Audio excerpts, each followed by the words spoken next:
Bismillahirrahmanirrahim. Assalamualaikum warahmatullahi wabarakatuh.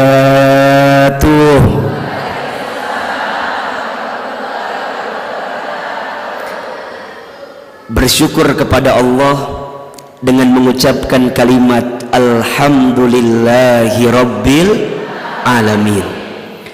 Bersolawat kepada Rasulullah Sallallahu Alaihi Wasallam dengan mengucapkan kalimat Allahumma salli ala Sayyidina Muhammad Sallallahu Alaihi Wasallam wa ala alihi wa sahbihi ajma'in, amma ba'du. Yang sama kita hormati, kita muliakan dan kita doakan seluruh pengurus kajian muslimah Masjid Darussalam Kota Wisata. Tolong aminkan sama-sama, semoga majlis ini Allah rahmati, semoga masjid ini Allah berkahi, semoga semua yang berkhidmat di dalamnya Allah jaga dalam kebaikan, dan semoga seluruh jamaahnya Allah istiqomahkan dalam ketaatan. Amin ya rabbal alamin.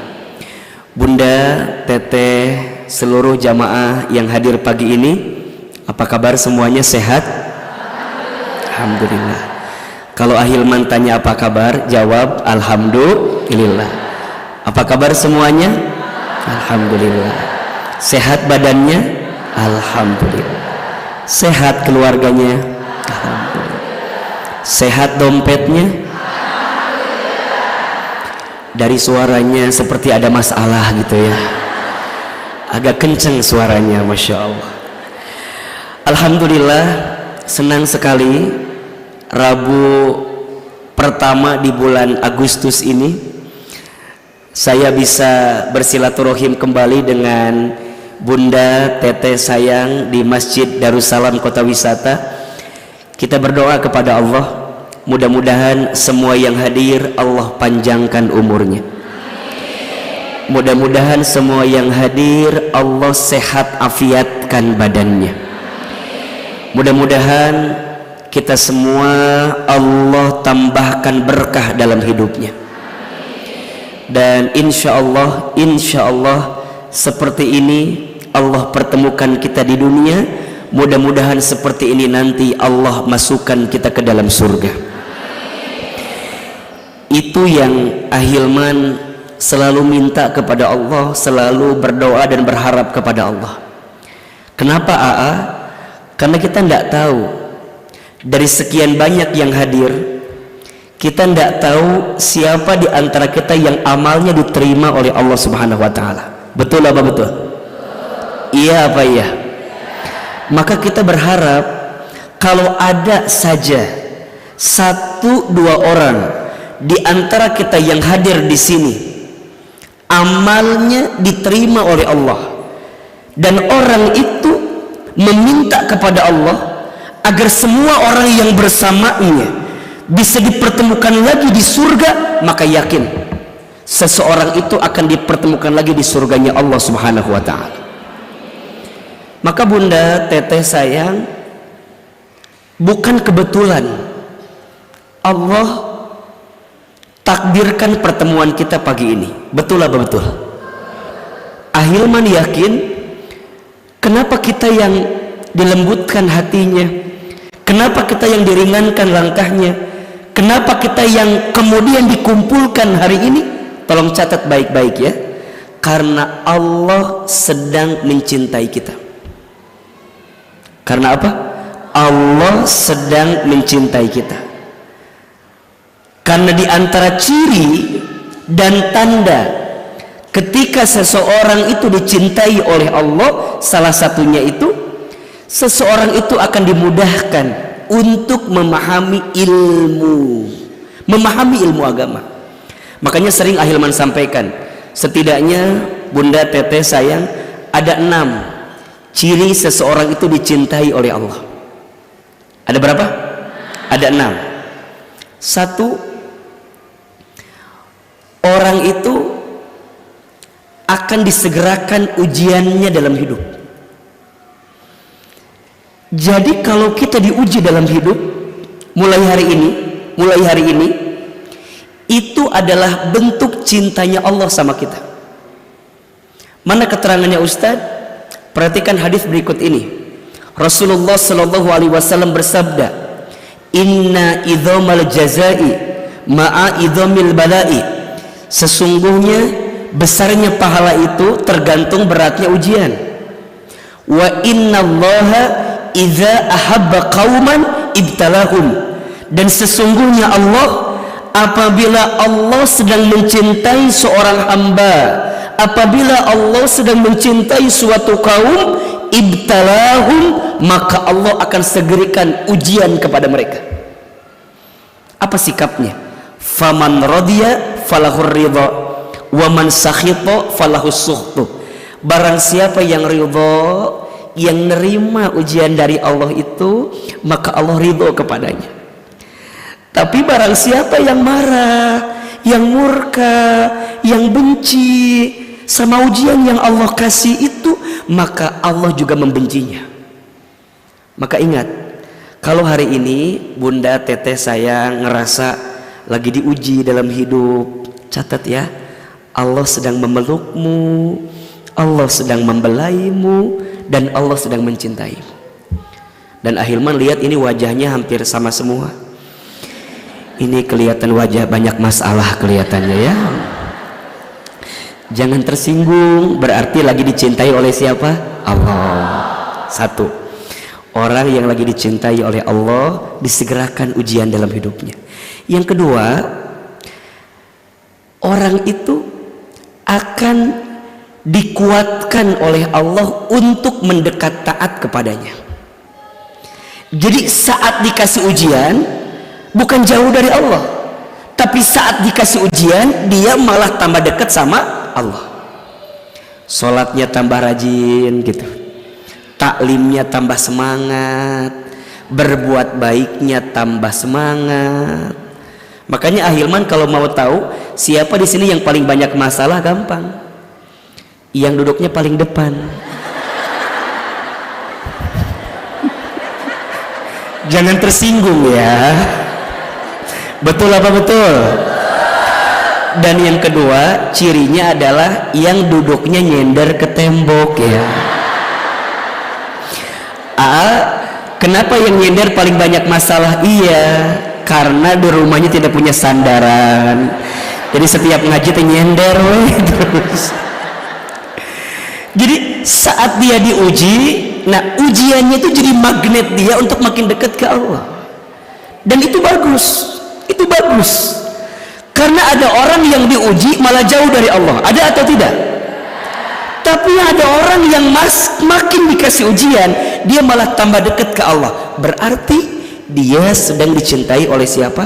Allah. Baru yang ketiga, ditambahkan ilmunya tuh.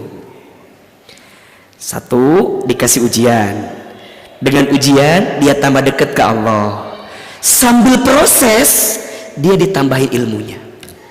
Makanya Bunda sayang, Teteh sayang, kadang yang paling mahal dari sebuah masalah itu bukan solusi, tapi yang paling mahal dari sebuah masalah adalah hikmah di balik masalah itu.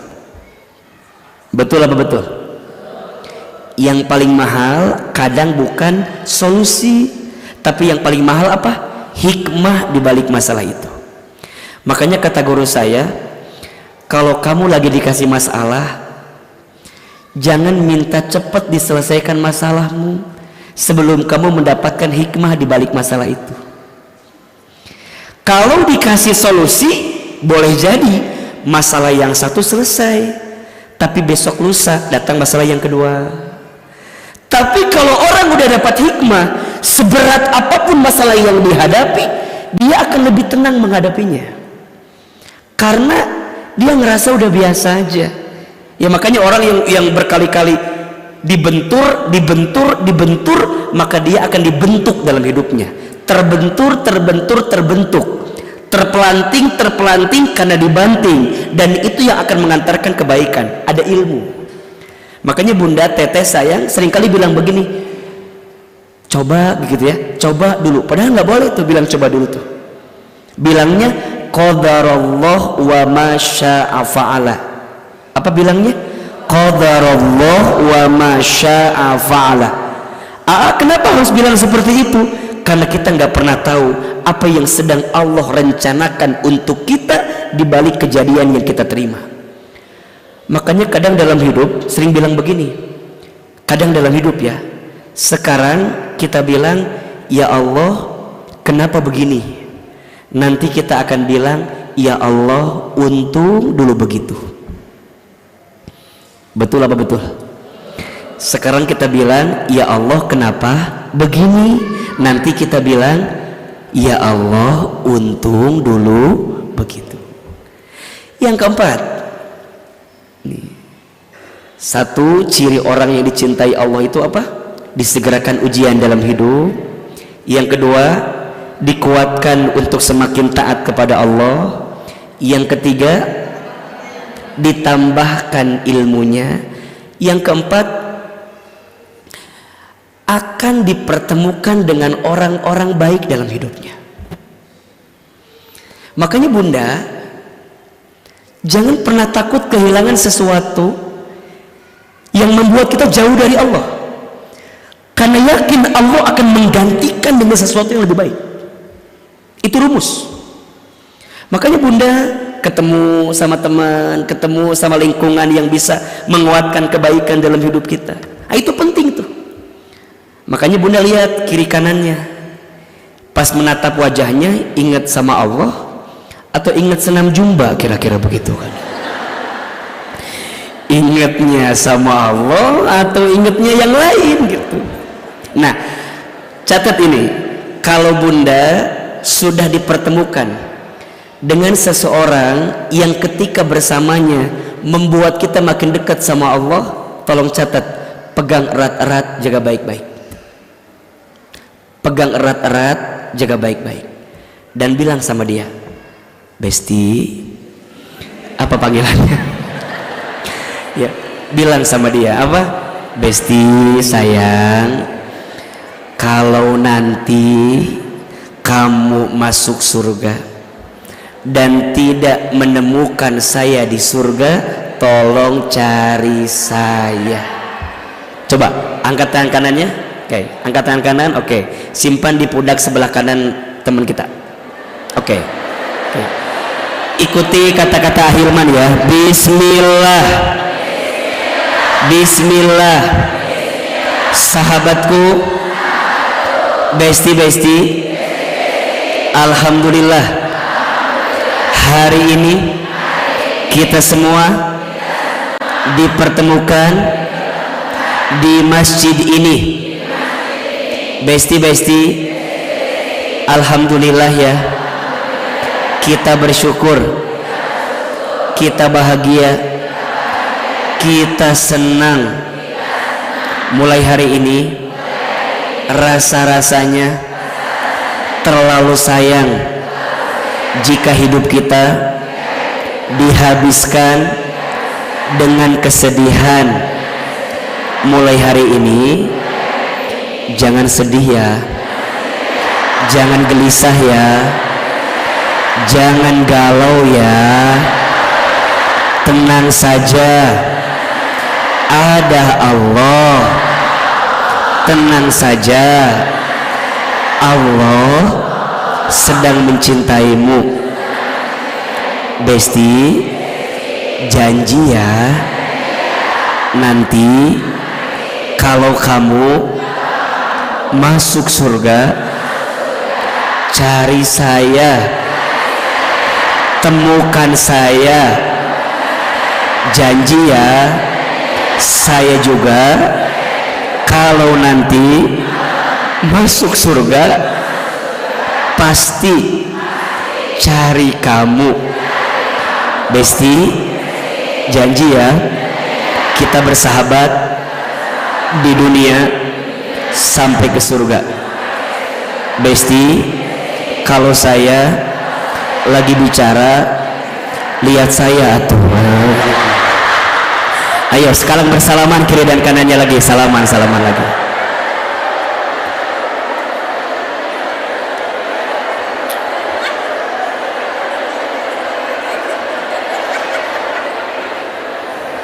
Catat ini ya. Oke, saya mau tanya, perasaannya tenang apa enggak? Lapang apa enggak? Mohon maaf ya, siapapun yang pagi ini merasa sendiri, merasa tersakiti, merasa terluka, ternyata hidupmu tak semenyakitkan itu. Ternyata masih banyak orang yang lebih sakit hati dibanding kita gitu. Dan kita nggak boleh ngerasa bahwa kita yang paling mengkhawatirkan, paling menyedihkan. Enggak.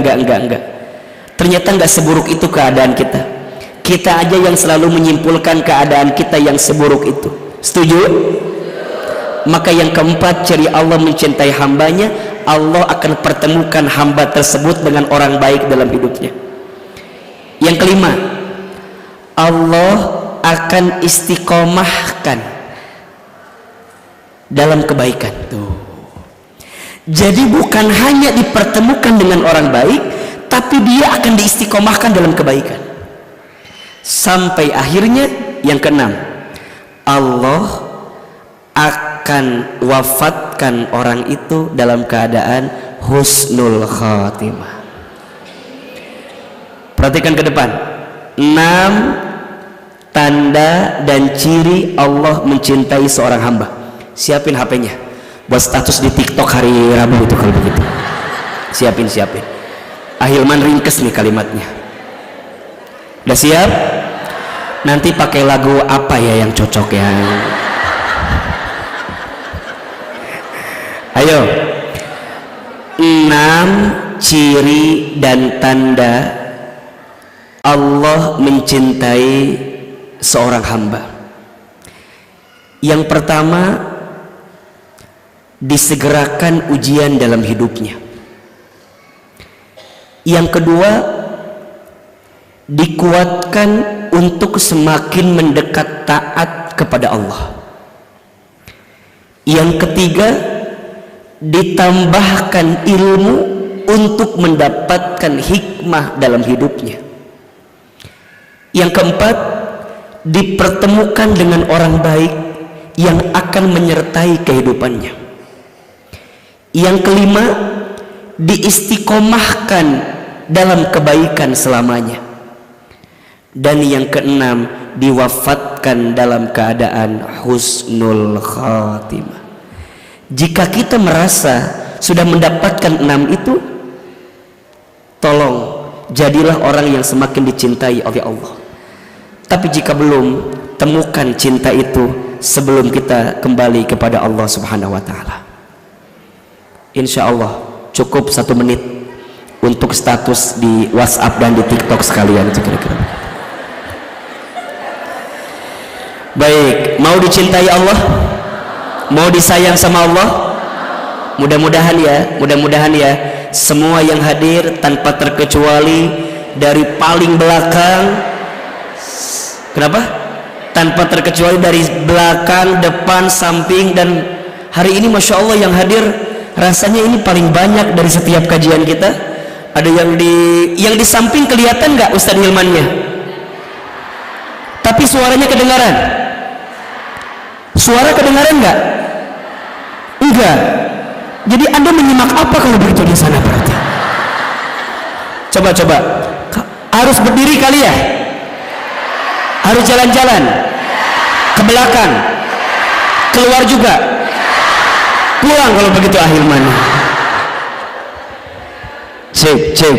Kalau pakai ini bagus nggak? Aman ya? Oke, baik. Izin saya berdiri ya, biar kelihatan cakepnya. Biar kelihatan sama yang di belakang. Punten, izin. Ada yang baru pertama kali ketemu Ahilman? Angkat tangan. Kamu mau tuh Cuk? Ari Uci. Masya Allah. Baik. Ada yang pernah lihat di sosial media? Ada? Lihat di YouTube? Ada? Di TikTok? Ada? Alhamdulillah. Lebih cakep asli apa videonya? Jangan cakapan video. Baik, terima kasih. Aku sangat terluka dengan kalimat itu. Enggak. Kata orang, ini kata orang. lebih cakepan kata orang. Nggak penting lah disebut cakep sama ibu-ibu, karena nggak akan ngaruh sama saya ya. Dan saya juga mikir-mikir kalau mau milih ibu-ibu kan ya. Enggak. Baik, Ibu Teteh sayang, pagi ini kita akan belajar tentang urusan hati lagi-lagi. Kalau sama Ahilman kajiannya pasti urusan hati ya, urusan apalagi sakit hati ya, pokoknya gitu-gitulah. Makanya yang di sini sakit hati semua kelihatan ini. Enggak. Bunda Teteh, Allah itu ya menciptakan manusia dengan 3 perangkat utama dalam hidupnya. Jadi Allah menciptakan manusia itu dengan apa? Dengan 3 perangkat utama dalam hidupnya. Yang pertama, manusia itu diberikan akal. Diberikan apa? Akal. Akal ini berfungsi untuk berpikir. Makanya yang namanya akal harus diasah. Salah satunya dengan menuntut ilmu. Makin diasah, maka akal itu makin berfungsi. Sehingga pada akhirnya dengan akal dia bisa membedakan mana yang benar, mana yang salah. Sehingga Bunda Teteh, kenapa Bunda Teteh berangkat ngaji, menuntut ilmu, ingin mengasah akal kita. Lamun keseringan di imah wae sambil nonton sinetron azab, ditambah masalahnya banyak, kira-kira yang tertanam di akal itu kebaikan apa keburukan? Apalagi ditambah, mohon maaf ya, lihat tetangga sibuk, lihat depan rumah sibuk, cek ibu teh, nah ini aku menikir-kir hirup tuh gitu. Itu yang membuat kita jadi berhenti karena akalnya tidak berfungsi. Mohon maaf, kalau dibiarkan, mohon maaf, ujung-ujungnya jadi sakit nanti. Naon? Stres. Mau tahu yang stres seperti apa? Yang menjawab barusan stres itu kelihatan. Stres AA gitu, frustasi gitu kan? Ujungnya mohon maaf, mencari jalan yang tidak baik. Ya, stres ujungnya apa? Mabuk, narkoba, nauzubillah, bunuh diri. Karena akalnya tidak berfungsi. Nah, akal yang tidak berfungsi, maka nanti menyebabkan perangkat yang kedua akan jadi sakit juga. Namanya jasad atau fisik atau tubuh kita. Apa? Tubuh. Tubuh untuk bergerak. Makanya tubuh butuh asupan. Kalau lapar harus apa? Makan. Kalau haus harus minum. Kalau capek harus jalan-jalan ya, karena biasanya butuh healing kalau capek mah ya. Jadi butuh tuh ya, butuh olahraga. Nah, tapi ternyata Bunda Teteh sayang, dari 2 ini ada perangkat yang menggerakkan semuanya. Nah, itu yang ketiga. Dan yang ketiga inilah yang membedakan kita dengan makhluk yang lain. Apa yang ketiga itu? Hati. Apa? Hati. Ulangi. Allah menciptakan manusia dengan berapa perangkat? 3. 1 apa? Akal. 2 tubuh. 3 hati. Nah, ternyata Bunda Teteh sayang, hati inilah yang nanti akan menentukan seperti apa akal kita berpikir dan seperti apa tubuh kita bergerak. Kalau hatinya baik, insya Allah akalnya baik. Kalau hatinya baik, insya Allah tubuhnya baik. Tapi kalau hatinya sakit, maka nanti akalnya pun jadi sakit, tubuhnya pun jadi sakit. Banyak orang yang nyari obat akal, banyak orang yang nyari obat tubuhnya, tapi sedikit orang yang nyari obat apa? Hatinya. Padahal kata Nabi, di dalam tubuh manusia ada segumpal daging, yang segumpal daging ini jika baik maka baik seluruhnya, dan jika segumpal daging ini buruk maka buruk seluruhnya. Apa segumpal daging itu? Ala wahiyal qalb, itu namanya kolbu, namanya hati. Bunda tanya, kenapa ya hati dalam bahasa Arab disebut dengan kolbu? Kolbu, kenapa? Kolbu itu diambil dari fi'il madi qallaba yuqallibu, artinya sesuatu yang mudah terbolak-balik. Itu namanya apa? Hati. Hati-hati ya, jangan salah nyebut, jangan salah nulis. Yang benar kolbu, bukan kalbu.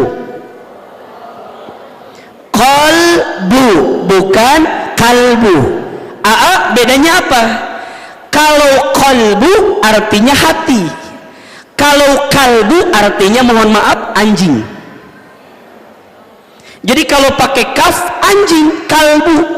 Makanya kalau Bunda bilang gini, hargai kalbuku, berarti itulah kira-kira. Jadi yang benar apa? Kolbu dari fi'il madi qallaba yuqallibu, artinya sesuatu yang mudah terbolak-balik. Makanya yang namanya hati itu mudah terbolak-balik. Setidaknya ada 3 kondisi hati yang memungkinkan terjadi dalam hidup kita. Ada berapa? 3. 1, ada yang namanya qalbun salim. Apa namanya? Qalbun salim. Salim. Apa itu qalbun salim? Hati yang bersih, hati yang selamat, hati yang tenang, hati yang enak, hati yang lapang, hati yang nyaman. Itu namanya qalbun apa? Salim. Ada yang kedua namanya qalbun marid. Apa namanya? Qalbun marid. Marid, hati yang sakit. Hati yang sakit, iri, dengki, membenci orang, gak mau memaafkan. Apalagi kira-kira? Sombong, ujub, dendam. Kemana ibu teh? Gak kelihatan ya, atau non ibu? Kirain ibu teh fashion show batik terbaru, kirain ibu tuh mau lewat. Asal luas Ustadz ini tiba-tiba lewat ke dia. Ibu mau lewat lagi apa enggak? Enggak ya, nanti. Ahilman mah kalau ada yang bergeraknya sok rada langsung beralih tuh ya. Nggak kelihatan katanya, jadi pakai yang agak tebal kan. Sampai mana tadi teh contohnya yang hati yang sakit gitu ya, hati yang sakit. Jadi hati yang sakit itu ada yang begitu kira-kira? Ada. Iri, dengki, sombong, dendam, terus merasa tersakiti padahal dia yang menyakiti, merasa terluka padahal dia yang melukai. Ada yang begitu apa enggak? Yang mana orangnya? Ada di sini nih. Kalau ada yang begitu berarti dia didiagnosa sedang punya apa? Penyakit. Berarti hatinya sedang apa? Berpenyakit, sedang sakit. Gelisah berlebihan. Gelisah itu boleh nggak sih? Boleh, wajar. Innal insana khuliqa halu'a. Sesungguhnya manusia itu diciptakan dengan keluh kesah. Gelisah tuh boleh, yang nggak boleh apa? Berlebihan dalam kegelisahan. Perempuan cemburu boleh nggak? Harus. Yang tidak boleh apa? Berlebihan dalam kecemburuan. Assalamualaikum. Ayah di mana? Lagi ngapain? Sama siapa? Fotoin sekarang banget. Fotoin. Video.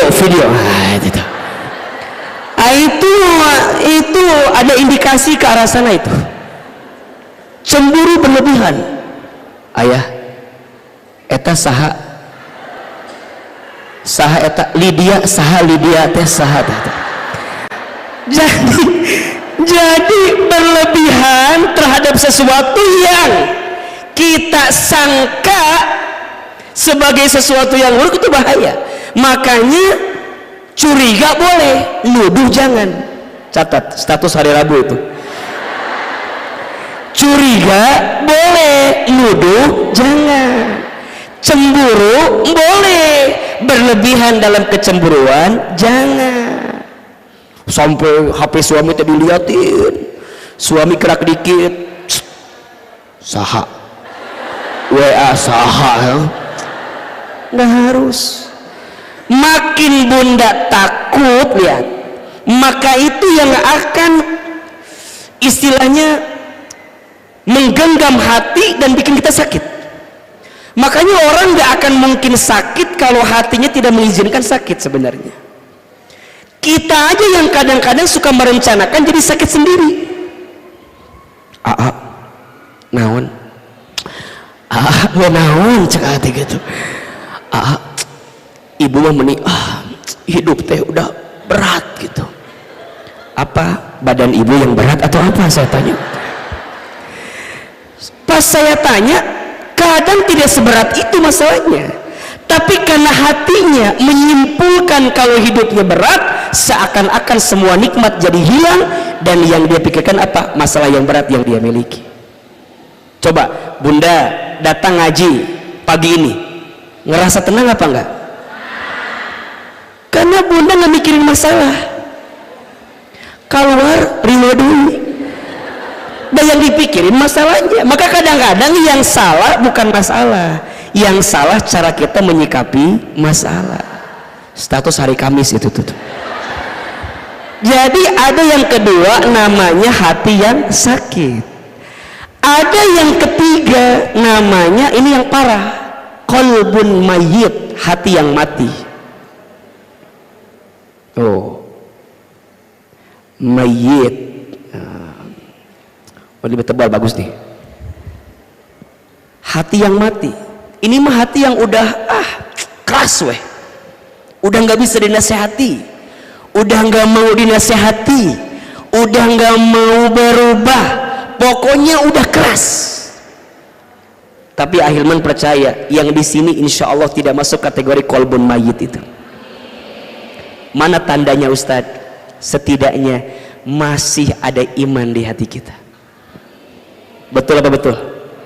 Setidaknya kita masih yakin kepada Allah, dan itu yang akan membuat bunda punya hati yang senantiasa berfungsi dengan kebaikan. Salim, marid, mayit. Sekarang saya mau tanya, yang menggerakkan hati itu siapa? Allah. Berarti pertanyaannya, kalau ada hati yang sakit, logikanya, lihat dulu logikanya, berarti ada masalah dengan hubungan kita sama yang menggenggam hati kita. Betul apa betul? Ulangi, yang menggenggam hati siapa? Allah. Kalau ada penyakit, ada masalah dengan hati kita, berarti sedang ada apa? Masalah antara hubungan kita dengan yang menggenggam hati kita, yaitu dengan Allah. Bunda tanya, Ustad, emang yang menggenggam hati itu Allah? Iya. Ustad, emang yang menenangkan hati itu Allah? Iya. Ustad, Berarti memang yang mengendalikan hati itu Allah. Iya. Makin dekat sama yang menggenggam hati, makin tenang. Makin jauh sama yang menggenggam hati kita, makin gelisah. Mana ayatnya? Coba dibuka. Surat Ar-Ra'd ayat 28. Surat apa? Ar-Ra'd, surat ke-13 ayat 28.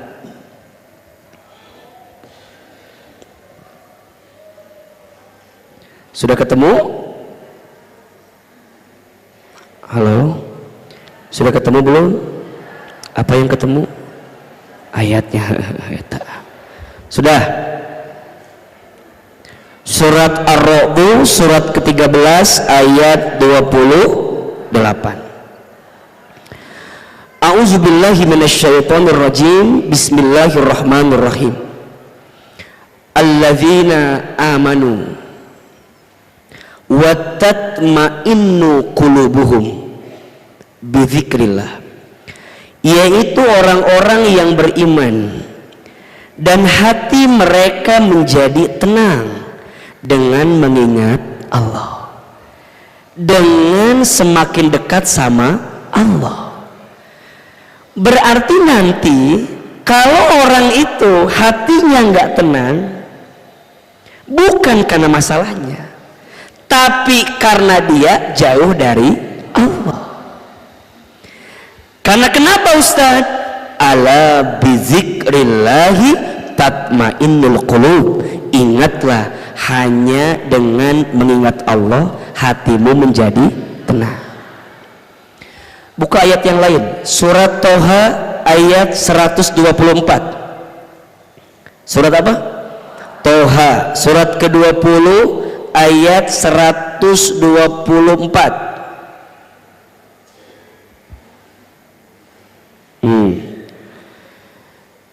Sudah ketemu? Perhatikan dengan iman ya sayang, bunda, teteh.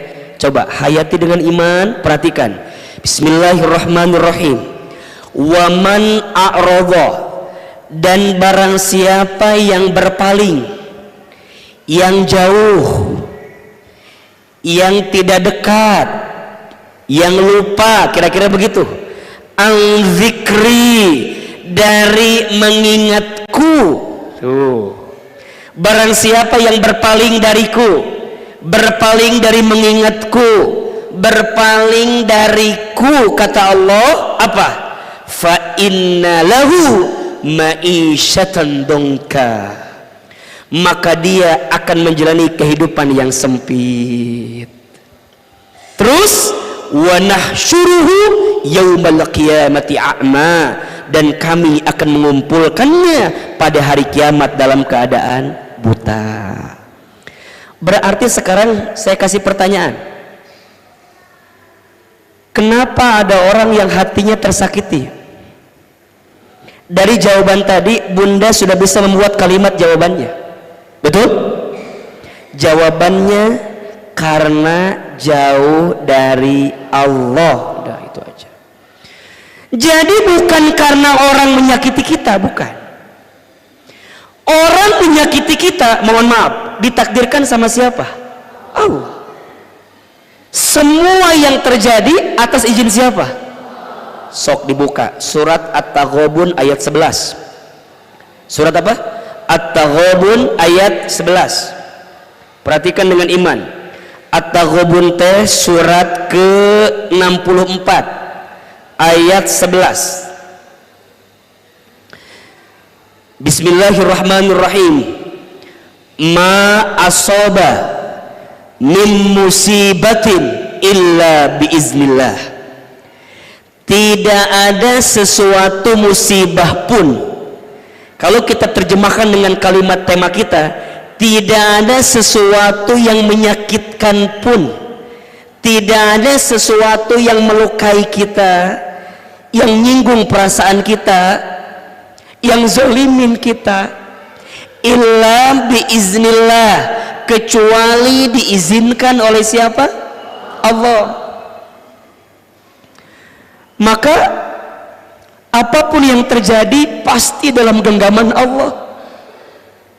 Dan kalau Allah sudah berkehendak, maka mudah bagi Allah terjadi itu semua. Apa sikap terbaik? Lanjut kalimatnya, wa may yu'min billahi, dan barang siapa beriman kepada Allah, dia yakin ke Allah, dia percaya sama Allah, dia memperbaiki hubungannya sama Allah, yahdi qalbah, maka Allah akan berikan petunjuk ke dalam hatinya. Wallahu bikulli syai'in alim, dan Allah mengetahui atas segala sesuatu. Kira-kira Allah tahu nggak perasaan hati kita? Kira-kira Allah tahu nggak kita tersakiti itu? Kira-kira Allah tahu nggak ujian dalam hidup kita? Tahu. Jangan anggap Allah nggak tahu. Kalau sekarang Allah yang tahu, berarti kira-kira yang lebih tahu untuk bisa menyembuhkan hati kita siapa? Ya Allah lagi. Kan yang jadi masalah apa? Kadang-kadang kita ngerasa pede dengan kemampuan kita, dan kita ngerasa bahwa kita bisa semua. Enggak, ada yang kamu nggak bisa. Apa? Sesuatu yang ada dalam genggaman siapa? Allah. Dan hati yang genggam siapa? Allah. Ahilman pernah ceritakan waktu kajian sebelumnya tuh, satu kali ada seseorang, ada anak kecil itu disuruh naik ke lantai 2 kan. Kata ibunya, kamu pakai semua kemampuan kamu untuk naik ke lantai 2. Kata anaknya, nggak akan bisa Bu, aku kan masih kecil, nggak akan bisa. Gimana naik ke sana?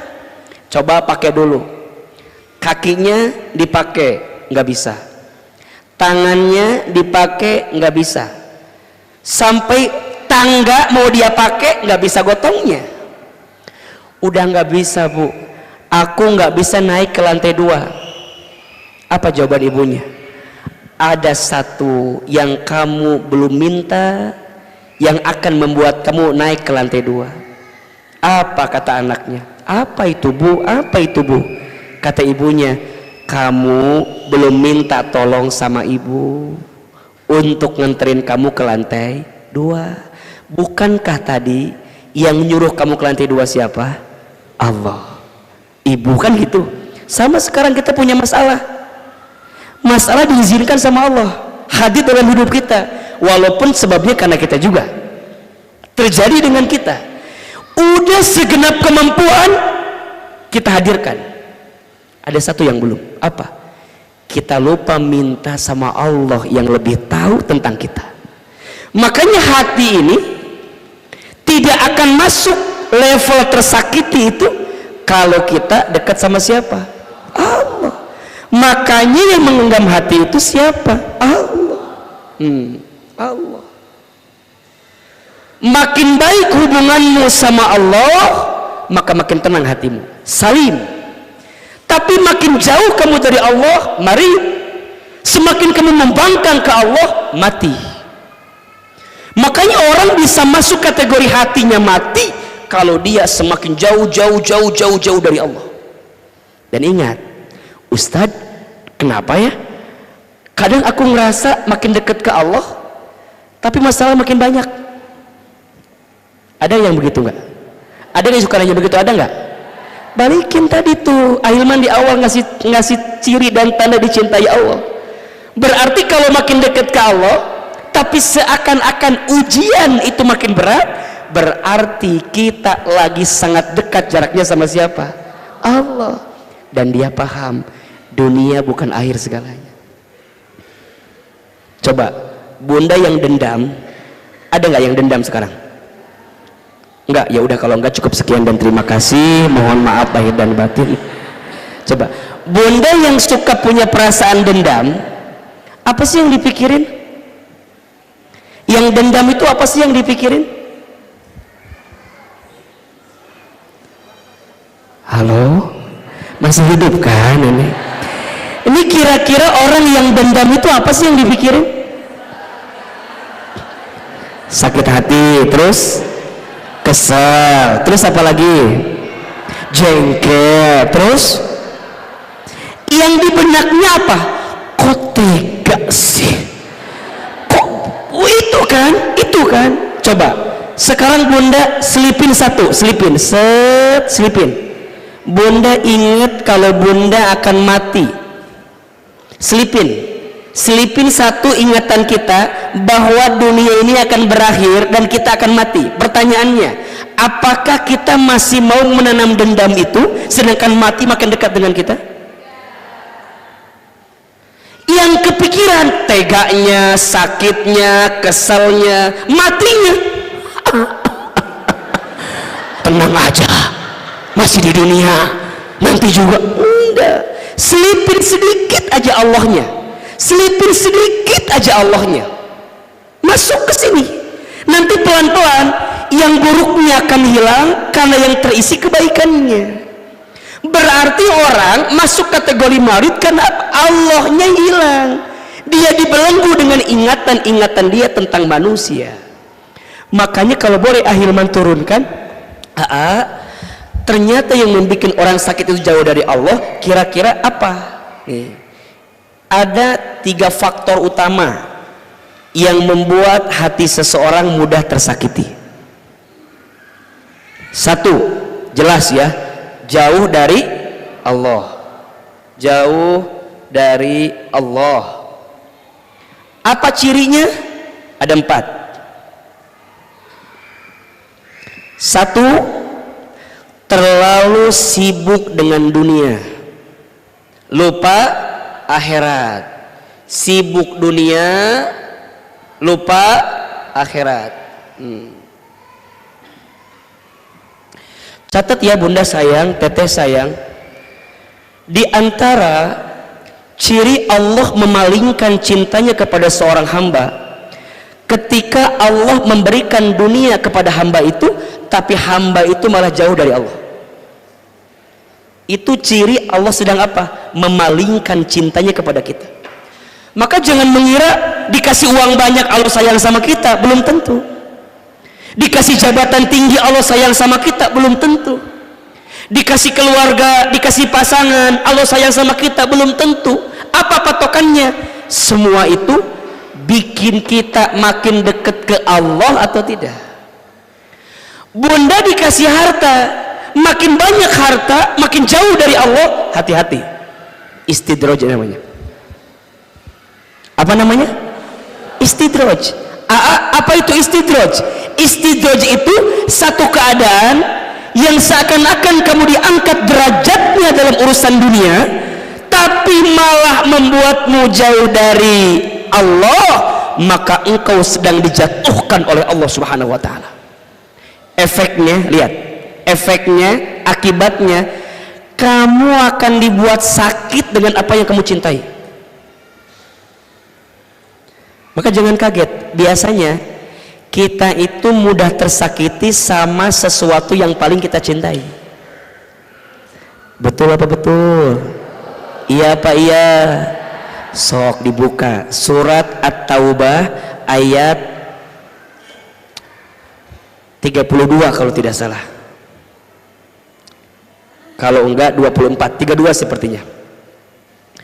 Surat apa? At-Taubah, oh maaf, ayat 24.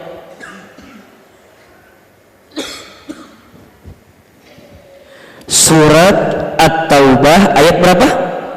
24. Perhatikan, tadi kata Ahilman, jika kita terlalu sibuk dengan dunia sampai lupa dengan akhirat, maka kita akan diuji dengan apa yang kita cintai itu dalam urusan dunia.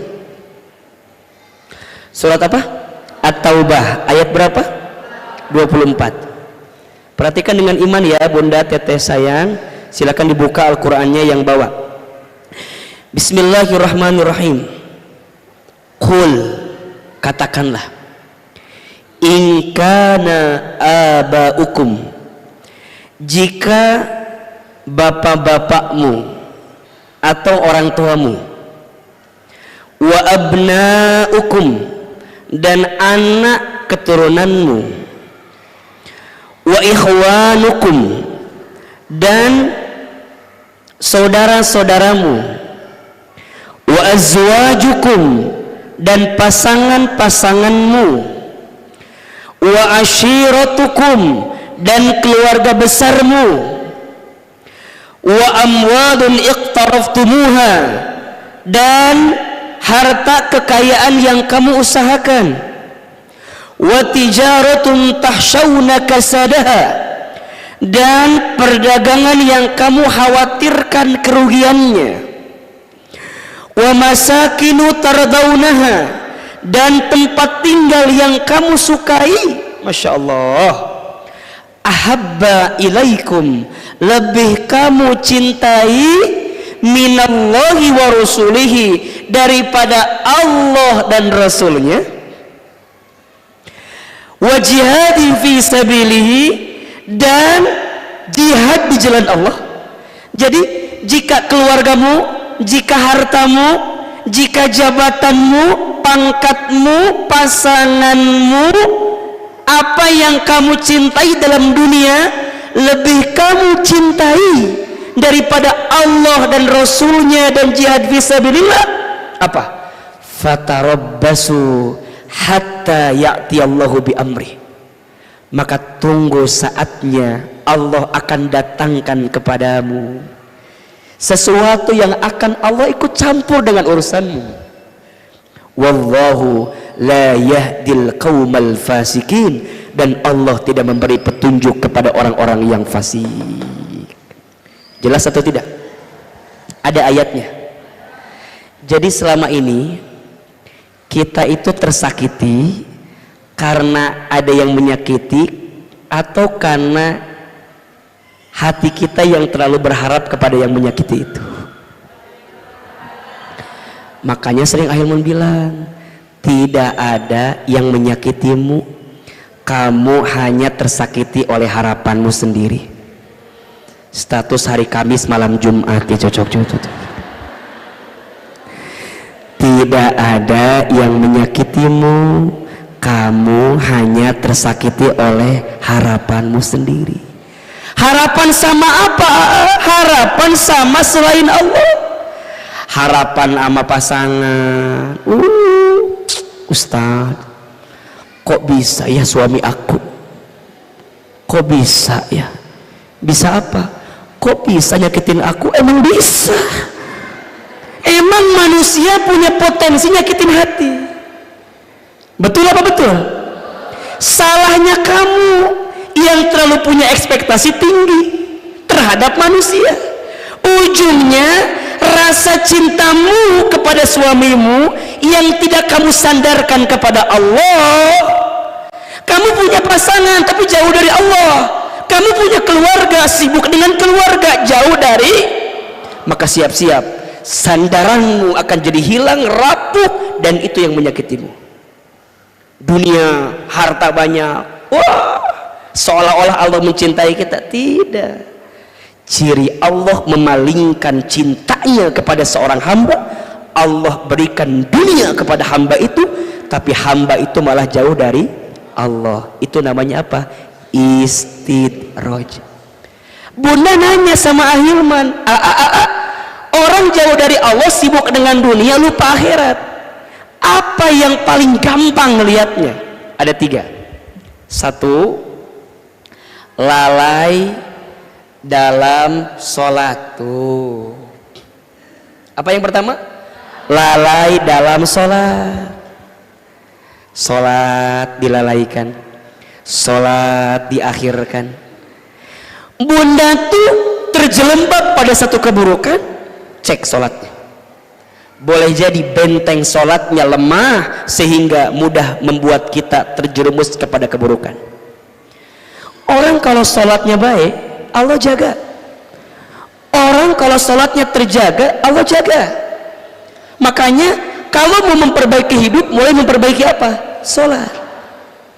Karena sholat bisa mencegahmu dari perbuatan keji dan mungkar. Stres, frustasi, galau berlebihan, nauzubillah, bunuh diri, itu perbuatan keji munkar yang harus kita tinggalkan. Sholat itu nanti yang akan penangkalnya. Coba dibuka surat Al-Ankabut ayat 45. Surat apa? Al-Ankabut ayat 45. Al-Ankabut surat ke-29 ayat 45. Bismillahirrahmanirrahim. Perhatikan dengan iman. Bunda, teteh sayang, perhatikan dengan iman. Utlu ma uhiya ilaika minal kitab. Bacalah Al-Quran yang telah diwahyukan kepadamu. Wa aqimis sholat, dan dirikanlah sholat. Kenapa? Innas sholata tanha anil fahsya'i wal munkar. Sesungguhnya sholat mencegah dari perbuatan keji dan munkar. Wala dzikrullahi akbar. Loh.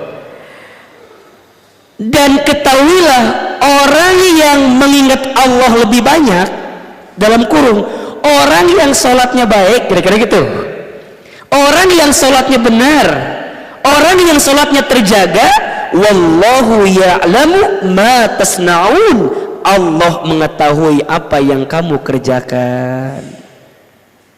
Berarti kalau sekarang ada penyakit di hati kita, ada masalah dengan hidup kita, dan kita ngerasa begitu berat, apa yang menyebabkannya?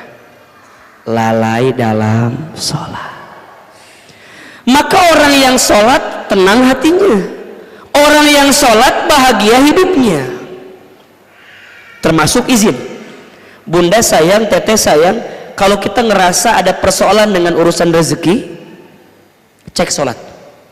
Karena ternyata kualitas sholat kita menentukan kualitas rezeki kita. Buka surat Toha ayat 132. Surat apa? Surat Toha ayat 132. Kualitas sholat kita menentukan kualitas rezeki kita. Bismillahirrahmanirrahim.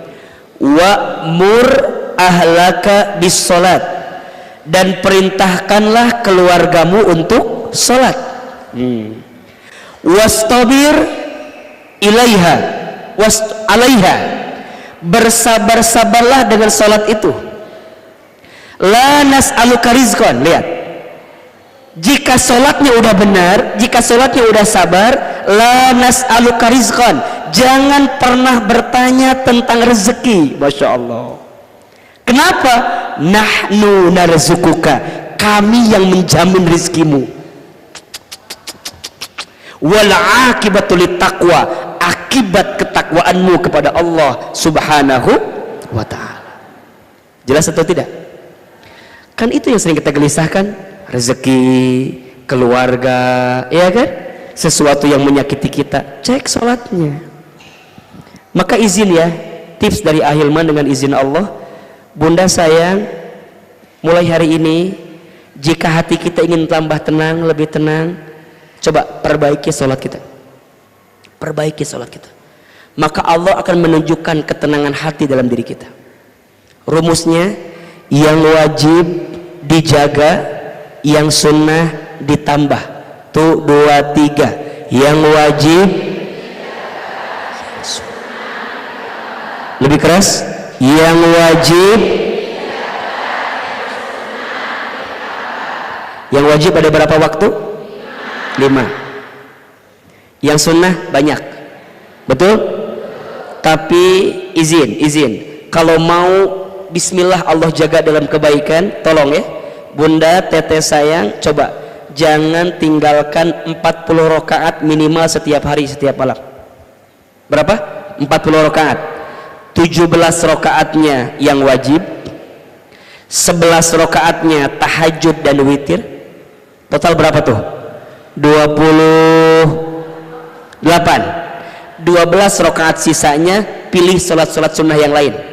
Khususnya boleh qobliyah, ba'diyah, rawatib kita, boleh duha kita, boleh diantara sholat sunnah yang kalau bisa jangan ditinggal 2 rakaat sebelum subuh, dijaga. Kalau ditotalin pokoknya minimal berapa? 40 rakaat. Terutama izin ya, terutama sholat sunnah tahajud. Kalau Ahilman diwasiatkan sama guru saya, sama orang tua saya, jangan tinggalkan 3 sholat sunnah kalau bisa. 1 tahajud, 2 sholat sunnah 2 rakaat sebelum subuh, 3 sholat duha di pagi hari. Lihat keutamaannya. Yang pertama sholat tahajud. Ada 4 keistimewaan sholat tahajud yang akan Allah berikan kepada yang melakukannya dan tak diberikan di sholat yang lain. Hanya ada di sholat tahajud. Ada berapa? 4. Ada 4 keistimewaan sholat tahajud yang Allah siapkan bagi orang yang mendirikannya. 1, dimuliakan hidupnya. Jadi kalau kita mau dimuliakan dalam hidup, tahajud. Diangkat karir pekerjaan dunia kita, dihormati dalam urusan hidup kita. Kalau bicara tajam, menyentuh hati gitu ya, menatapnya dengan penuh kebaikan, dilembutkan hatinya, itu dimuliakan hidup. Yang kedua, ditunjukkan jalan keluar dari setiap masalah yang dihadapi. Jadi orang yang ahli tahajud itu, seberat apapun masalah yang dia punya, maka Allah akan menunjukkan jalan keluarnya. Setidaknya diberikan ketenangan. Karena yang paling penting, punten, kadang-kadang itu tenang, betul nggak? Ada orang yang masalahnya kecil tapi jadi berat gara-gara apa? Nggak tenang. Ada orang yang punya masalah berat tapi jadi lebih tenang, terasa kecil karena tenang. Itu tahajud tuh. Makanya bunda, kalau mau curhat sama Allah, waktu prime time-nya kapan? Tahajud. Pernah nggak begitu? Pernah nggak begitu? Di sepertiga malam, bunda bangun, kemudian tahajud, terus nangis. Pernah nggak? Itu nangisnya lebih enak daripada nangis ketika nonton drakor. Lebih enak tuh. Bunda nangis sama Allah di sepertiga malam itu kayak dibelai. Makanya jangan kaget habis nangis capek ketiduran. Setelah subuhnya kesiangan. Jadi Ahilman pernah lah. Makanya saya bisa bilang begitu. Di antara yang sering saya tangisi dulu ya. Kan saya dari kecil anak yatim ya. Ditinggal orang tua sejak kecil gitu. Jadi fase-fase hidup dulu itu yang sering kita tuh jadi bikin ya udah kita jalanin gitu. Tapi saya selalu percaya bahwa satu saat kalau saya ridho dengan keadaan saya, Allah akan ngasih banyak kebaikan untuk saya gitu. Ya boleh jadi dengan izin Allah, apa yang Allah izinkan hari ini datang kepada kita adalah buah dari tangisan-tangisan kita di sepertiga malam di waktu dulu gitu. Di pesantren nangis, sebelumnya di panti nangis. Jadi boleh jadi itu yang menguatkan kita sehingga mengantarkan kebaikan di dalamnya. Maka nggak apa-apa. Nangis tuh ya boleh. Dan waktu prime time-nya kapan? Sepertiga malam. Kalau belum pernah nyobain, cobain. Ngapain Ustaz? Nangis ya. Di sepertiga malam. Nah cobain deh.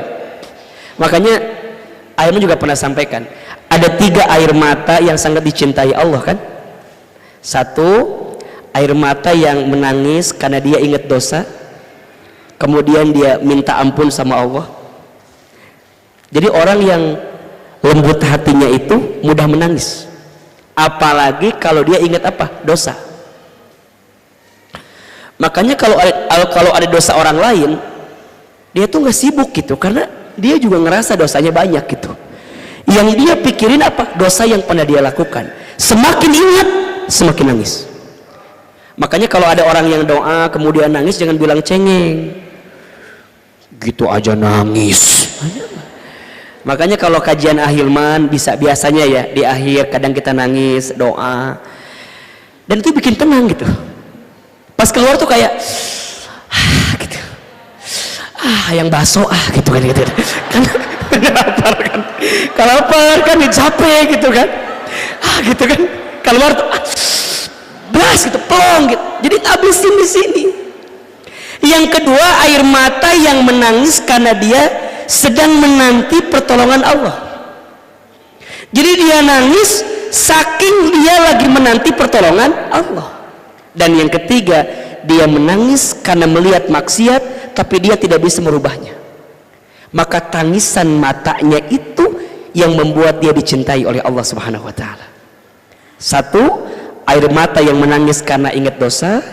Dua, air mata yang menangis karena dia membutuhkan pertolongan dari Allah. Tiga, air mata yang menangis karena lihat maksiat tapi dia nggak bisa merubahnya. Nah, nangisnya kita itu yang paling enak itu prime time-nya kapan? Salat tahajud. Makanya yang kedua, orang yang salat tahajud itu ditunjukkan jalan keluar dalam hidupnya. Yang ketiga, orang yang ahli tahajud itu dijaga oleh Allah dalam hidupnya. Masya Allah, dijaga. Serumit apapun, sesulit apapun keadaannya, karena backingannya langsung Allah. Kira-kira gitulah, backingannya langsung Allah. Aman apa enggak? Aman. Orang mau fitnah dia, orang mau nyakitin dia, orang mau nyiung dia,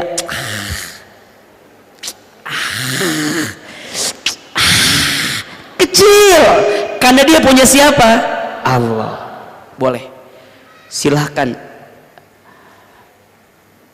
engkau ambil apapun ya Allah, tapi jangan engkau ambil rasa cintamu kepadaku ya Allah. Dan itu cara Allah menjaga kita.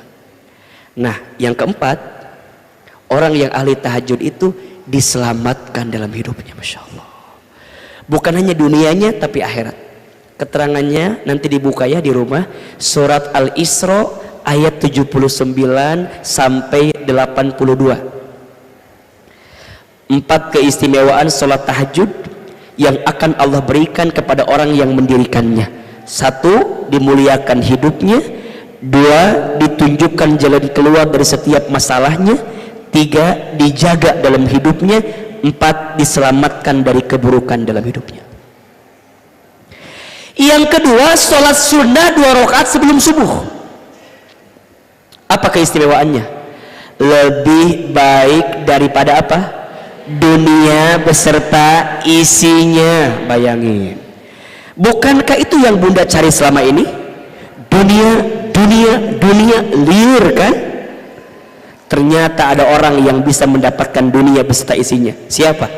Orang yang tidak pernah tertinggal sholat 2 rakaat sebelum subuh. Sholat sunnah 2 rakaat sebelum subuh. Ustadz, kalau sholat sunnah 2 rakaat sebelum subuhnya aja dunia beserta isinya, maka bagaimana dengan sholat subuhnya?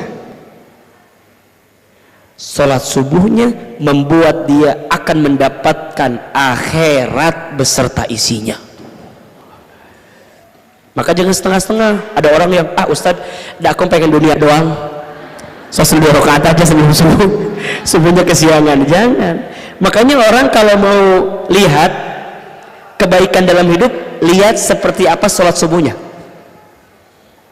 Dan baginda Nabi itu mendoakan khusus kepada umatnya yang menjaga kebaikan di waktu subuh.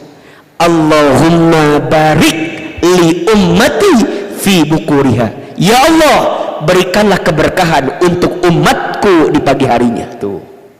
Maka kata orang tua dulu, kalau bangun tidur jangan kesiangan, nanti rezekinya dipatok. Itu kata orang tua dulu.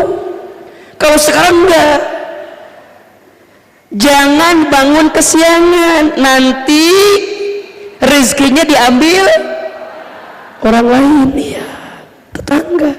Makanya ada rezeki harian namanya, ada tahunan, bulanan, harian. Nah, harian itu ternyata Allah itu membagi rezeki kepada seorang hamba sejak kapan? Sejak berkumandangnya fajar, adzan, sampai terbitnya matahari. Di situ ditentukannya rezeki dalam hari itu. Makanya orang yang melewatkan waktu-waktu itu biasanya, mohon izin, sempit rezekinya. Karena Allah menentukan di situ. Coba Bunda pernah nggak ngerasain sholat subuhnya kesiangan, hidup di hari itu kayak berantakan gitu, kayak nggak karuan gitu, kayak asa kumahnya gitulah. Pernah nggak kayak begitu? Itu Nah itu yang menggerakkan keadaannya ya tentu Allah. Makanya orang yang jaga sholat subuh diamankan hidupnya tuh. Nah yang ketiga sholat duha. Sholat duha itu apa? Orang yang sholat duha akan dicukupkan rezekinya. Masya Allah, dicukupkan kebutuhannya. Enggak banyak sih tapi cukup. Enak gak begitu? Enggak banyak sih tapi cukup. Coba bunda, pengen banyak tapi kurang atau sedikit tapi cukup? Mikir heula jawaban teh, atuh mikir heula, coba mikir heula. Mau banyak kurang atau mau sedikit cukup? Banyak cukup. Kalau makan nggak jawab, mikir heula nggak jawab teh. Punya suami ganteng tapi menggelisahkan, atau suaminya abstrak, tidak jelas gitu maksudnya, tapi menenangkan. Pilih yang mana? Ganteng menenangkan, betul? Punya suami ganteng, punten. Sekarang mah yang ganteng tidak menjamin kebahagiaan, apalagi yang jelek. Nya tuh yang ganteng tidak menjamin, apalagi yang jelek. Ustad, suami aku mah nggak apa-apa, nggak ganteng, yang penting ngasih duit. Bener? Nggak apa-apa, suami aku mah biasa aja, yang penting ngasih duit. Suami aku mah nggak punya jabatan, nggak apa-apa, yang penting ngasih duit. Nggak apa-apa, suami aku mah kemana pergi juga nggak apa-apa, yang penting nitipin duit. Jadi lebih penting suami apa duit? Ini istri yang nggak pernah cukup, ini jawabannya tuh begitu. Jadi ahilman, kadang rasa cukup itu penting, betul? Dan sholat duha akan mengantarkanmu punya rasa cukup. Pas mau beli rumah di kota wisata, cukup. Pas mau ganti kendaraan, cukup. Bayar SPP anak sekolah, cukup. Punya suami cakepnya, cukup. Nggak usah cakep-cakep banget. Yang cakep banget itu berpotensi diambil orang lain. Punya suami nggak usah kaya-kaya banget, cukup aja. Kalau kaya banget juga berpotensi disukai sama siapa? Orang lain. Coba ibu, kebayang nggak ibu punya suami kayak Ustadz Hilman? Kebayang nggak? Ibu kebayang nggak punya suami kayak Ahilman? Enggak kan? Iya. Tapi kalau ditanya mau atau tidak?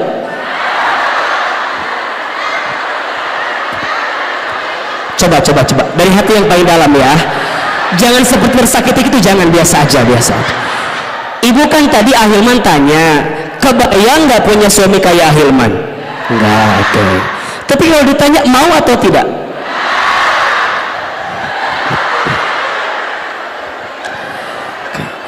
Ini sudah berulang kali Ahilman sampaikan ya. Kalau ditanya mau atau tidak, jawabannya tidak. Kalau ibu jawab mau, berarti ibu tidak pernah merasa cukup sama suami ibu. Kan udah dijelasin ya berkali-kali, masih wae mah. Jangan berharap sama Ahilman. AA juga kalau mau pasti milih-milih. Dan rasanya berat milih yang seperti ini gitu, berat. Nah, Ustadz, gimana caranya biar hati ini cukup? Duha. Sholat duha tuh mencukupkan hati kita tuh, cukup. Ya Allah, alhamdulillah ya Allah, aku punya rumah teh lumayan ya Allah, tanahnya 1000 meter ya Allah, alhamdulillah.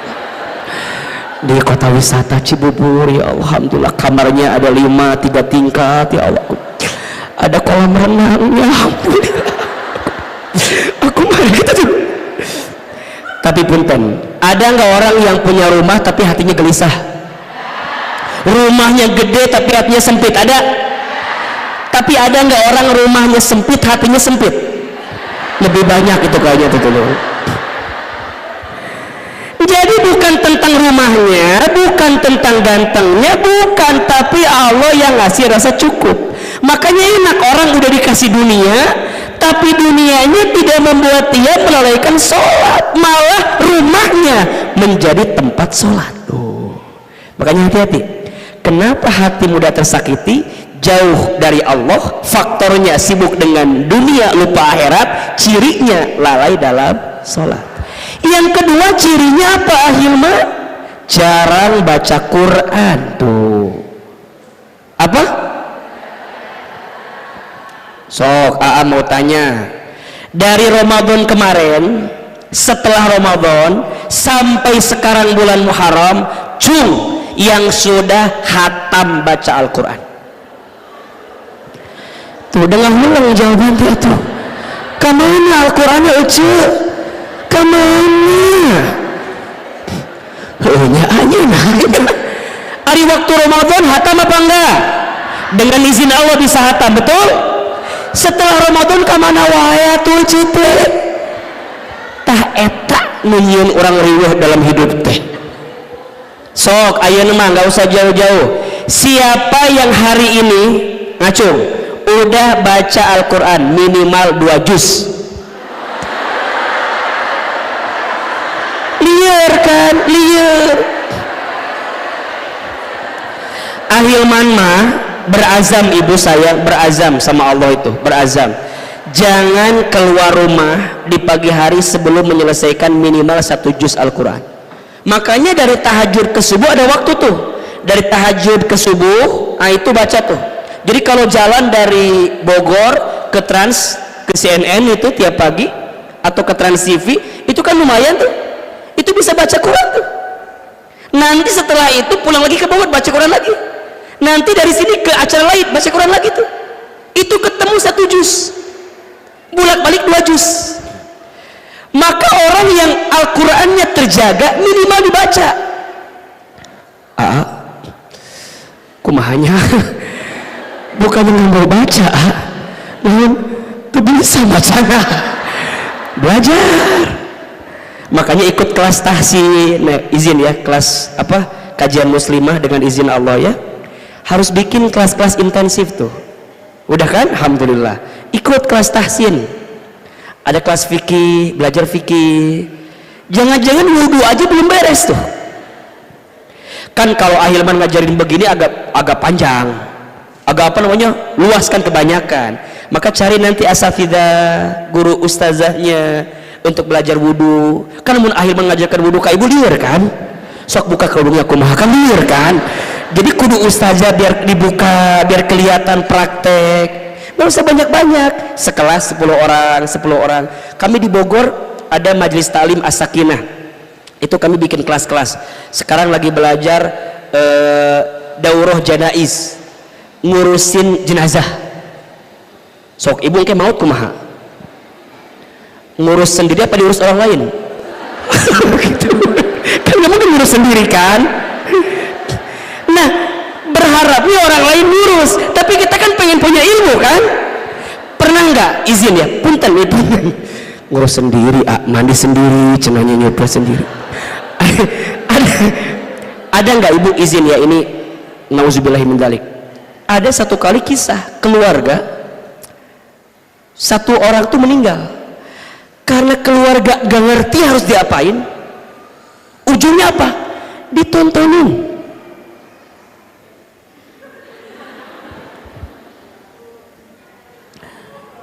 Sudah meninggal ini orang ini gede-gede. Ini bukan cerita belaka, itu ada anak orang tuanya meninggal. Apa yang terjadi?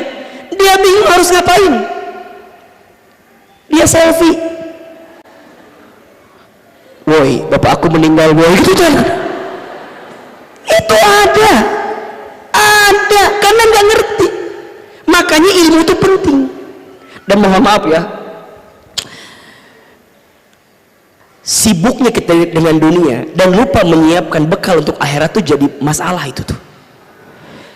Saya pernah punya kenalan lah, dia tokoh lah, direktur sebuah perusahaan.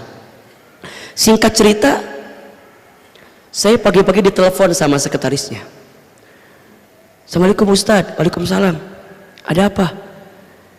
Innalillahi wa inna ilaihi raji'un. Saya bilang, siapa yang meninggal? Dia bilang, bapak meninggal Ustadz, bosnya meninggal, teman saya itu. Terus saya bilang, udah menghubungi istrinya apa belum? Belum Ustadz. Kenapa?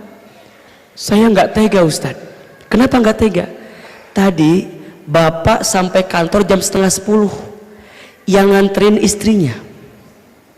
Bapak meninggal jam 10:30. 1 jam kemudian, boleh jadi istrinya pun belum nyampe ke rumah. Ditelepon. Terus gimana? Boleh nggak Ustadz yang bilang sama istrinya kalau bapak meninggal? Maka saya telepon istrinya. Assalamualaikum Bunda. Salam Ustadz. Bunda, saya mau ke rumah ya. Nanti aja sore Ustadz. Nunggu suami saya pulang. Bingung jawabannya. Gimana? Saya bilang. Nggak bisa Bunda, harus sekarang. Kenapa Ustadz harus sekarang? Ada yang mau Ustadz sampaikan.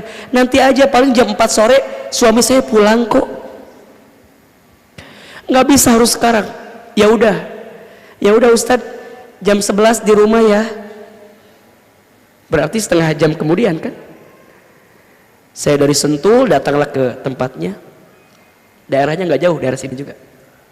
Nyampe sini, dia datang, dia baru pulang nganterin anaknya yang paling kecil. Anaknya 3. Anak yang pertama SMA, anak yang kedua SMP, anak yang ketiga SD. 2 laki-laki, 1 perempuan. Pas nyampe, saya nyampe, dia nyampe. Assalamualaikum Ustadz, maaf ya telat, saya baru tadi nganterin suami ke kantor, terus ini baru jemput anak sekolah. Saya dalam hati tuh udah bingung gitu ya, harus bilang dari mana kalimatnya begitu. Bunda, saya boleh izin masuk? Iya, masuk. Dia nyiapin air kayak biasa. Jangan Bunda, nggak usah. Nggak usah, ini ada kopi, baru kami pulang dari luar negeri. Orang kaya itu. Itu hartanya segede alaihim lah, banyak lah pokoknya gitu. Ripuh pokoknya gitu, nanti saking banyaknya segede alaihim. Dia ngambil kopi, dia baru pulang dari mana? Dia udah. Bunda, ya Ustadz, ada apa? Saya bilang, Bunda yang sabar ya. Dia mulai agak, iya Ustadz, emang selama ini aku udah sabar, katanya. Ya karena mungkin di hidupnya begitu kan ya. Yang sabar, yang tabah, yang ikhlas. Kenapa Ustadz? Innalillahi wa inna ilaihi raji'un. Siapa yang meninggal Ustadz? Yang meninggal suami ibu. Pas dengar, siapa Ustadz? Suami ibu. Bapak yang meninggal. Kok bisa Ustadz? Coba pertanyaannya apa? Kok bisa Ustadz?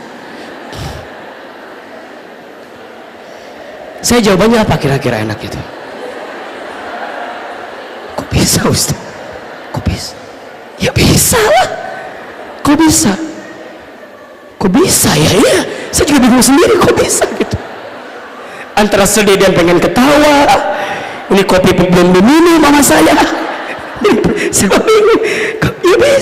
Ya bisa Bunda. Tapi tadi pagi saya nganterin ke kantor Ustadz. Kok bisa? Suami saya sehat Ustadz, nggak kenapa-napa. Saya bilang, kata sekretarisnya, bapak terkena serangan jantung di kantor jam 10:30 dan langsung meninggal di tempat. Saya telepon sekretarisnya, kalau ibu tidak percaya, udah nggak usah Ustadz. Terus apa yang harus kami lakukan? Bingung. Saya bilang, ibu kumpulin semua keluarga. Izin anak pertama ibu lagi di mana? Nggak tahu Ustaz. Coba Ustaz telepon. Anak pertama laki-laki, kelas 2 SMA. Saya telepon. Pas ditelepon ada bunyi suara handphone di kamar. Maka saya ke kamar, ketuk pintu kamarnya. Sampai diketuk berkali-kali nggak dibuka. Sampai terakhir saya ketuk agak kenceng, tiba-tiba dibuka. Yang bikin saya kaget ketika dibuka pintunya, di dalam kamar anak laki-lakinya dengan teman perempuannya. Aduh, itu tuh kayak pukulan tuh kayak, aduh, Saya bilang, bapak kamu meninggal. Dia, nggak mungkin Ustaz.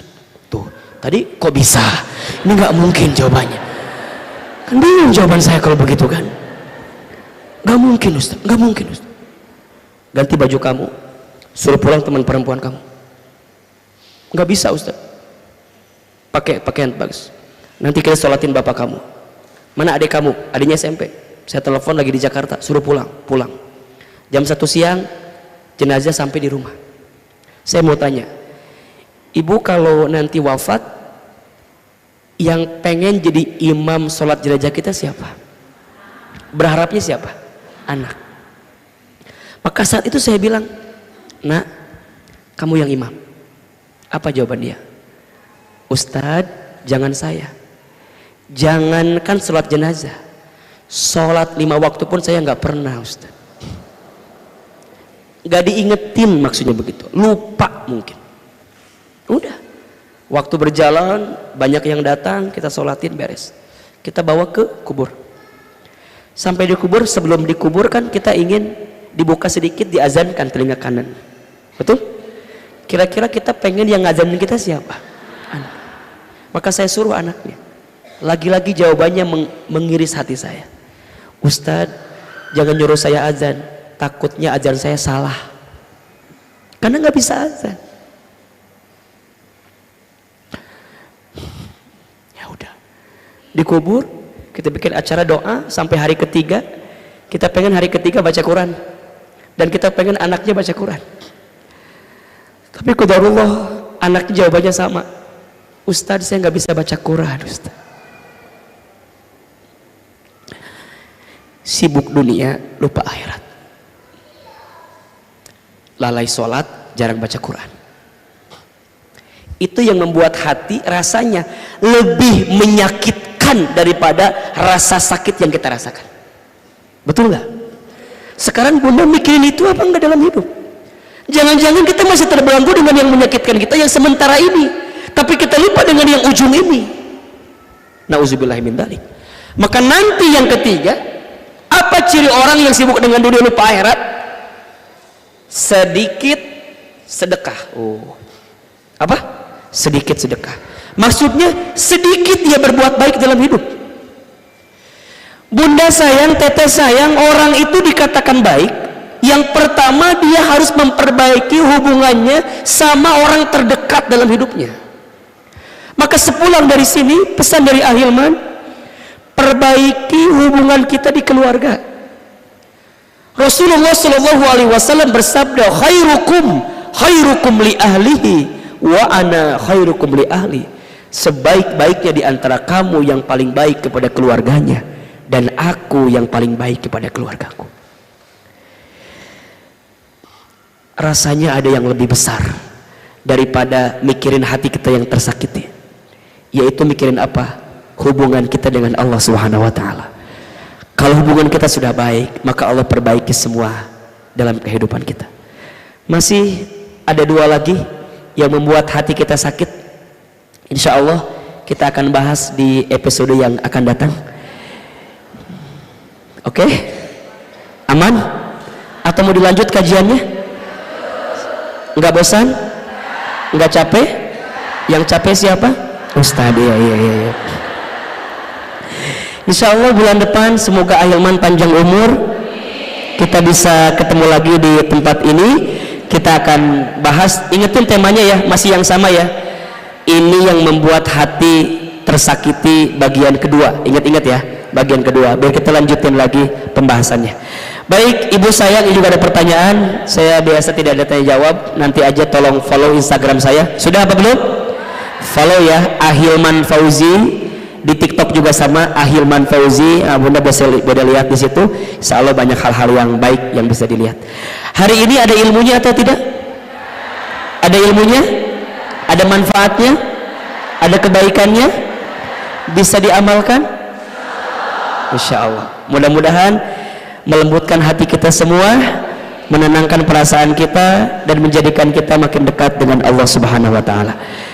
Nanti di rumah ditadabburi lagi ayat-ayatnya, dibaca-baca lagi. Kalau ada yang baik hari ini tolong di-share kepada yang lain. insya Allah akan jadi kebaikan untuk kita semua. Terakhir, mari kita angkat kedua telapak tangan, kita berdoa kepada Allah Subhanahu wa ta'ala. Semoga doa yang kita panjatkan hari ini di bulan Muharram ini insya Allah menjadi awal kebaikan dalam diri kita, dan insya Allah hidup kita semakin dekat dan taat kepada Allah Subhanahu wa ta'ala. Istighfar 3 kali. Astaghfirullahaladzim, astaghfirullahaladzim, astaghfirullahaladzim. Ya Rabbi, salam alaika ya Rasul, salam salam alaika ya Habib, salam alaika,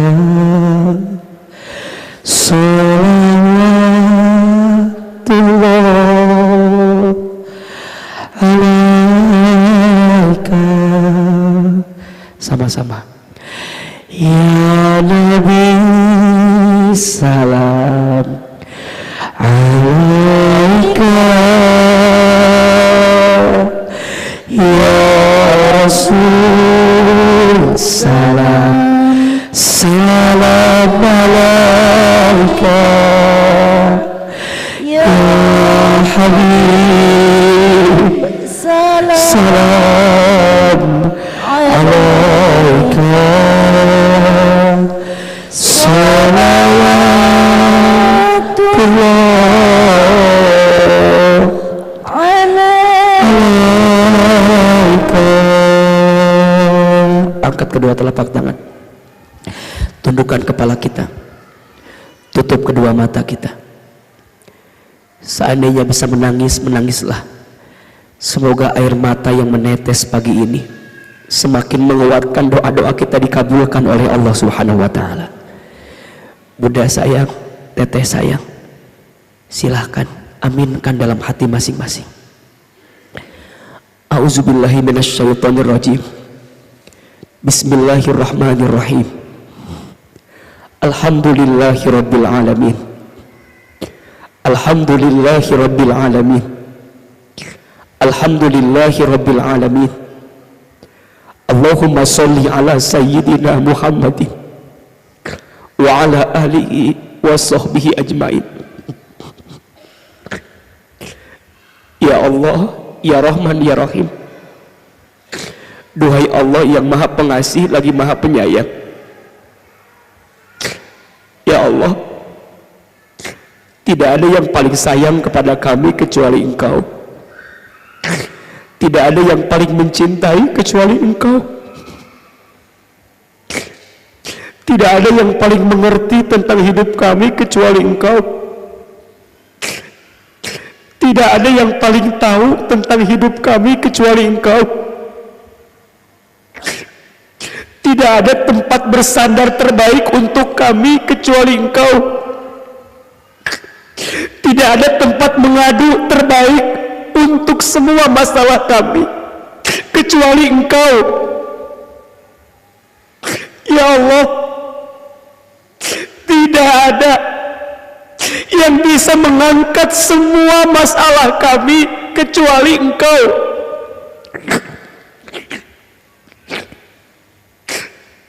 Tidak ada yang paling detail mengetahui dosa-dosa kami kecuali Engkau. Tidak ada yang paling tahu tentang aib kami kecuali Engkau. Ya Allah, terima kasih. Terima kasih. Engkau selalu mencintai kami. Engkau selalu menyayangi kami. Terima kasih ya Allah, hari ini Engkau lembutkan hati kami. Terima kasih ya Allah, hari ini Engkau ringankan langkah kami. Terima kasih ya Allah, Hari ini Engkau sampaikan kami ke masjid ini. Allah, Allah, jangan keluarkan kami dari masjid ini kecuali Engkau ampuni dosa-dosa kami, ya Allah. Engkau tahu ya Allah seburuk apa masa lalu kami. Engkau tahu ya Allah sebesar apa dosa-dosa kami. Engkau tahu Allah sebanyak apa maksiat kami. Engkau tahu ya Allah tidak terhitungnya kesalahan kami.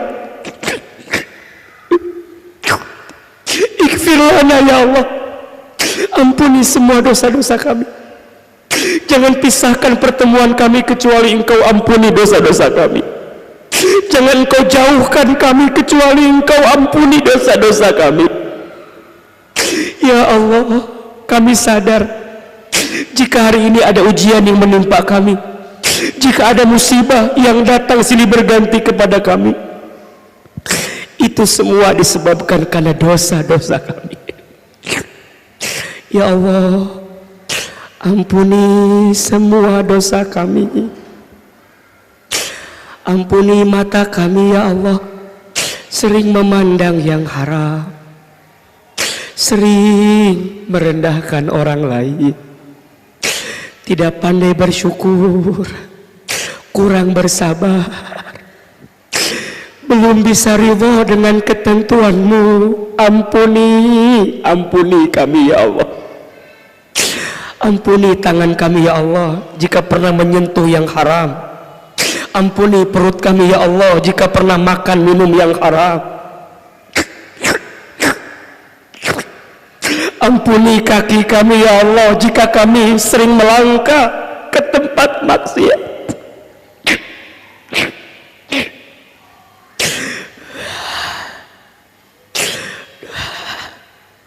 Dosa kami itu ya Allah yang mungkin membuat-Mu mengizinkan datangnya ujian kepada hidup kami. Apalagi dosa kami kepada orang tua kami. Jamaah, minta ampun sama Allah terhadap dosa kita kepada orang tua kita. Ya Allah, ampuni dosa kami kepada orang tua kami. Ampuni dosa kami kepada ayah ibu kami. Kita doakan orang tua kita. Yang pertama ibu, hadirkan wajah ibu kita, dekatkan wajah ibu kita, bayangkan wajahnya. Ya Allah, ya Allah, untuk ibu kami yang bernama, sebutkan namanya. Ya Allah, ya Allah, halalkanlah semua air yang pernah ibu kami keluarkan untuk kami. Air ketubannya saat mengandung kami, air darahnya saat melahirkan kami, air susunya saat menyusui kami, air keringatnya saat membesarkan kami, air matanya saat menangis mendoakan kami. Ya Rabb, sayangi ibu kami ya Allah. Ayah, bapak, hadirkan wajah ayah kita. Mungkin dulu kita pernah membentak ayah, pernah melawan kepada ayah. Ya Rabb, maafkan kesalahan kami kepada ayah kami. Allah, jika orang tua kami masih hidup, panjangkan umurnya, sehatkan badannya, bahagiakan hari-hari tuanya ya Rabb. Jika orang tua kami ada yang telah wafat, lapangkan alam kuburnya, terima iman Islamnya, ampuni dosa-dosanya, jadikan kuburannya raudhah min riyadil jannah ya Allah. Ibu, teteh, kita doakan keluarga kita, rumah tangga kita. Hadirkan wajah pasangan kita, hadirkan wajahnya, dekatkan wajahnya, sebut namanya. Ya Allah, untuk pasangan kami yang bernama, sebutkan. Ya Allah, lembutkan hatinya, lindungilah dimanapun dia berada ya Allah. Berikanlah kepadanya rizki yang halal, Anugerahkan kepadanya nafkah yang baik ya Allah. Jaga pasangan kami ya Allah. Maafkan kami belum bisa menjadi istri yang baik. Maafkan kami belum bisa menjadi pasangan yang baik ya Rabb. Ampuni rumah tangga kami, bisa selama ini jauh darimu ya Allah. Allah, kami mohon, rukunkan rumah tangga kami, jaga rumah tangga kami, anugerahkan untuk kami rumah tangga sakinah mawaddah warahmah ya Allah. Anak-anak, Bunda, hadirkan wajah anak-anak kita, dekatkan wajahnya, lihat wajah anak-anak kita. Itu titipan dari Allah. Boleh jadi rumah tangga kita ada problem, ada masalah, tapi ada anak-anak yang Allah amanahkan kepada kita. Sebutkan nama anak-anak kita ya Allah, untuk anak-anak kami yang kau titipkan kepada kami, yang bernama, sebutkan namanya.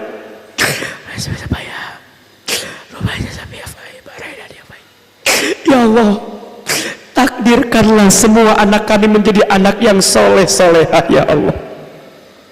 Lembutkan hatinya, indahkan parasnya, santunkan budi pekertinya, perbaiki akhlaknya ya Allah. Kami berharap saat nanti kami sakaratul maut, anak kami yang membimbing bacaan talqin kami ya Allah. Anak kami juga lah yang memandikan jenazah kami, menyolatkan kami, mengantarkan kami ke alam kubur, mendoakan kami nanti yang sedang sendiri di alam kubur ya Rabb. Allahumma gfir lana wali walidina warhamhum kama rabbawna shighara. Rabbana hab lana min azwajina wa dzurriyyatina qurrata a'yun waj'alna lil muttaqina imama. Ibu, teteh, silahkan sekarang berdoa sesuai dengan masalahnya masing-masing. Yang sedang punya hajat, sedang punya harapan, sedang sakit, sedang punya masalah, ayo berbisik sama Allah. Ya Allah, ya Allah, ayo berbisik sama Allah, sampaikan apa yang kita mau. Ya Allah, Allah, Allah, Allah, Allah, Allah, Allah, Allah. Ya Allah, jika ada yang sedang gelisah, tenangkan hatinya ya Allah. Jika ada yang sedang punya masalah, tunjukkan jalan keluar hikmah terbaiknya ya Allah. Jika ada yang sedang sakit, sembuhkan penyakitnya. Jika ada yang sedang tersakiti, lapangkan hatinya ya Allah.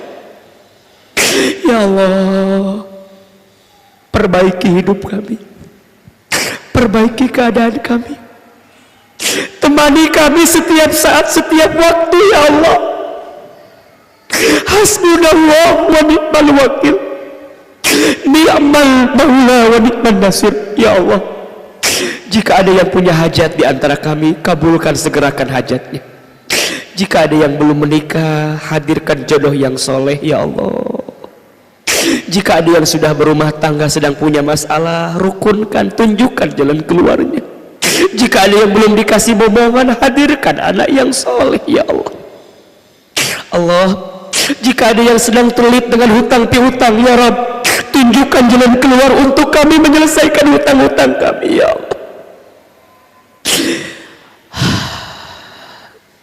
Rabbana zalamna anfusana wa illam taghfir lana wa tarhamna lanakunanna minal khasirin. Ya Allah, seperti ini Engkau pertemukan kami di dunia, maka seperti ini nanti ya Allah Engkau kumpulkan dan masukkan kami ke dalam surgamu. Rabbana atina fid dunya hasanah wa fil akhirati hasanah wa qina adzabannar. Ya Allah, kabulkan doa kami, ijabalah permintaan kami. Subhana rabbika rabbil izzati amma yasifun Wassalamun alal mursalin. Walhamdulillahirabbil alamin. Silakan berpelukan, bersalaman kiri dan kanannya. Mohon maaf lahir dan batin. Semoga Allah mengabulkan setiap doa-doa kita. Allah menghapuskan setiap dosa-dosa kita.